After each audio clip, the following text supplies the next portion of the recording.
Selamat datang di channel Puskesmas Paripurna. Kali ini kita akan membahas tentang hubungan antara instrumen klinik dan instrumen akreditasi puskesmas. Untuk standar seperti di bawah ini. 5 standar 3, 5 rencana asuhan dan pelaksanaan, PKP 5. Maksud dan tujuan. Rencana asuhan menjelaskan asuhan dan pengobatan tindakan yang diberikan kepada seorang pasien. Rencana asuhan memuat satu paket tindakan yang dilakukan oleh pelaksana asuhan untuk mendukung diagnosis yang ditegakkan pengkajian. Tujuan utama rencana asuhan adalah memperoleh hasil klinis yang optimal. Rencana asuhan terdokumentasi dengan baik di rekam medis pasien. Pasien mempunyai hak untuk mengambil keputusan terhadap asuhan yang akan diperoleh. Pasien berhak menolak atau menyetujui rencana asuhan setelah mendapat penjelasan dari pemberian. Elemen penilaian. Kelengkapan bukti. 1. Ada bukti rencana asuhan oleh PPA dan terdokumentasi di rekam medis pasien. Terdapat dokumen bukti rencana asuhan terintegrasi antar PPA, rencana asuhan bersifat kolaboratif, dan terdokumentasi di rekam medis pasien. 2. Ada bukti pelaksanaan asuhan dan terdokumentasi di rekam medik pasien. Terdapat dokumen bukti pelaksanaan asuhan dan terdokumentasi di rekam medis pasien. 3. Ada bukti rencana asuhan dievaluasi secara berkala oleh pemberi asuhan.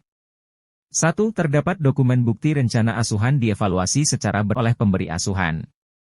2. Melaksanakan wawancara dengan petugas terkait evaluasi rencana asuhan secara berkala. Berikut akan dijelaskan persamaan atau hubungannya dengan instrumen akreditasi puskesmas.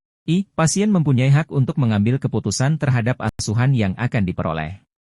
J. Salah satu cara melibatkan pasien dalam pengambilan keputusan tentang pelayanan yang diterimanya adalah dengan cara memberikan informasi yang mengacu pada peraturan perundang-undangan, informed consent. Dalam hal pasien adalah anak di bawah atau individu yang tidak memiliki kapasitas untuk membuat keputusan yang tepat, pihak yang memberi persetujuan mengacu pada peraturan perundang-undangan. Pemberian informasi yang mengacu pada peraturan perundang-undangan itu dapat diperoleh pada berbagai titik waktu dalam pelayanan, misalnya ketika pasien masuk rawat inap dan sebelum suatu tindakan atau pengobatan yang berisiko. Informasi dan penjelasan tersebut diberikan oleh dokter yang bertanggung jawab yang akan melakukan tindakan atau dokter lain apabila dokter yang bersangkutan berhalangan, tetapi tetap dengan sepengetahuan dokter yang bertanggung jawab tersebut. K. Pasien atau keluarga terdekat pasien diberi peluang untuk bekerja sama menyusun rencana asuhan klinis yang akan dilakukan. Liter. Rencana asuhan disusun berdasarkan hasil kajian yang dinyatakan dalam bentuk diagnosis dan asuhan yang akan diberikan, dengan memperhatikan kebutuhan biologis, psikologis, sosial, spiritual, serta memperhatikan nilai budaya yang dimiliki pasien, juga mencakup komunikasi, informasi, dan edukasi pada pasien dan keluarganya. M. Perubahan rencana asuhan ditentukan berdasarkan hasil kajian lanjut sesuai dengan perubahan kebutuhan pasien. N. Tenaga medis dapat memberikan pelimpahan wewenang secara tertulis untuk melakukan tindakan kedokteran gigi tertentu kepada perawat, bidan, atau tenaga kesehatan pemberi asuhan yang lain. Pelimpahan wewenang tersebut hanya dapat dilakukan dalam keadaan tenaga medis tidak berada di tempat dan atau karena keterbatasan ketersediaan tenaga medis. Pelimpahan wewenang untuk melakukan tindakan medis tersebut dilakukan dengan ketentuan sebagai berikut. 1. Tindakan yang dilimpahkan termasuk dalam kemampuan dan keterampilan yang telah dimiliki oleh penerima pelimpahan. 2. Pelaksanaan tindakan yang dilimpahkan tetap di bawah pengawasan pemberi pelimpahan. 3. Pemberi pelimpahan tetap bertanggung jawab atas tindakan yang dilimpahkan sepanjang pelaksanaan tindakan sesuai dengan pelimpahan yang diberikan. 4. Tindakan yang dilimpahkan tidak termasuk mengambil keputusan klinis sebagai dasar pelaksanaan tindakan. 5. Tindakan yang dilimpahkan tidak bersifat terus-menerus. P. Asuhan pasien diberikan oleh tenaga sesuai dengan kompetensi lulusan dengan kejelasan perincian wewenang menurut peraturan perundang-undangan. Q. Pada kondisi tertentu, misalnya pada kasus penyakit tuberkulosis, TBC, dengan malnutrisi, perlu penanganan secara terpadu dari dokter, nutrisionis, dan penanggung jawab program TBC, pasien memerlukan asuhan terpadu yang meliputi asuhan medis, asuhan keperawatan, asuhan gizi, dan asuhan kesehatan yang lain sesuai dengan kebutuhan pasien. R. Untuk meningkatkan luaran klinis yang optimal perlu ada kerjasama antara petugas kesehatan dan pasien, keluarga pasien.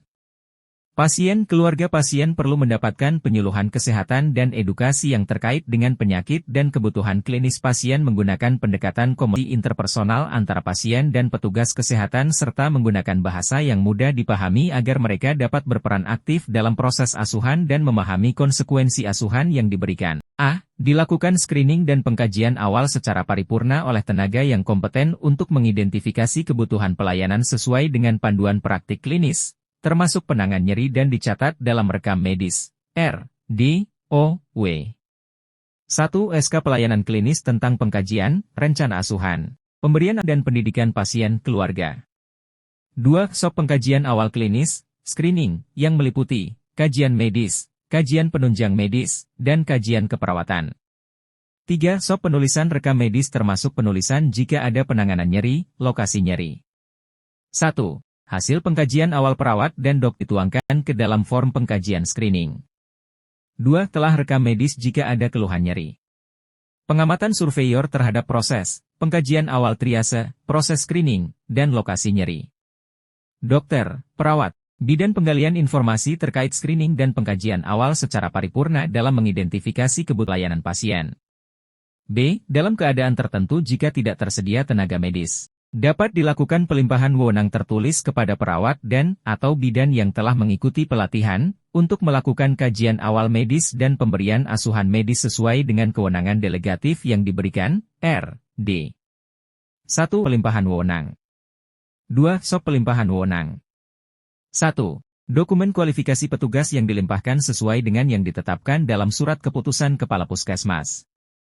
2. Telah RM, bukti dilakukan kajian awal medis dan pemberian asuhan medis sesuai dengan kewenangan delegatif yang diberikan. C. Rencana dibuat berdasarkan hasil pengkajian awal, dilaksanakan dan dipantau, serta direvisi berdasarkan hasil kajian lanjut sesuai dengan perubahan kebutuhan pasien. D. W. 1. Telah rekam medis. 2. Bukti dilakukan asuhan pasien sesuai rencana, PPK, dan SOP. SOAP. Ya, tidak ada pengulangan yang tidak perlu. S. Subjektive. O. Objektive. A. Assessment. P. Planning. Dokter, perawat, bidan, petugas gizi dan farmasi tentang asuhan kolaboratif penggalian informasi terkait rencana asuhan. D. Din asuhan pasien. Termasuk jika diperlukan asuhan secara kolaboratif sesuai dengan rencana asuhan dan panduan praktik klinis dan/atau prosedur asuhan klinis agar tercatat di rekam medis dan tidak terjadi pengulangan yang tidak perlu. D. W. Catatan perkembangan pasien terintegrasi CPPT. Dokter, perawat, bidan, petugas gizi dan farmasi tentang asuhan kolaboratif penggalian informasi tentang asuhan secara kolaboratif. E. Dilakukan penyuluhan pendidikan kesehatan dan evaluasi serta tindak lanjut bagi pasien dan keluarga dengan metode yang dapat dipahami oleh pasien dan keluarga. D. O. 1. Bukti di pemberian penyuluhan pendidikan kesehatan kepada pasien keluarga. 2. Evaluasi pemahaman pasien dan keluarga. 3. Tindak lanjut sesuai hasil evaluasi. Pengamatan surveyor pelaksanaan penyuluhan pendidikan kesehatan bagi pasien dan keluarga.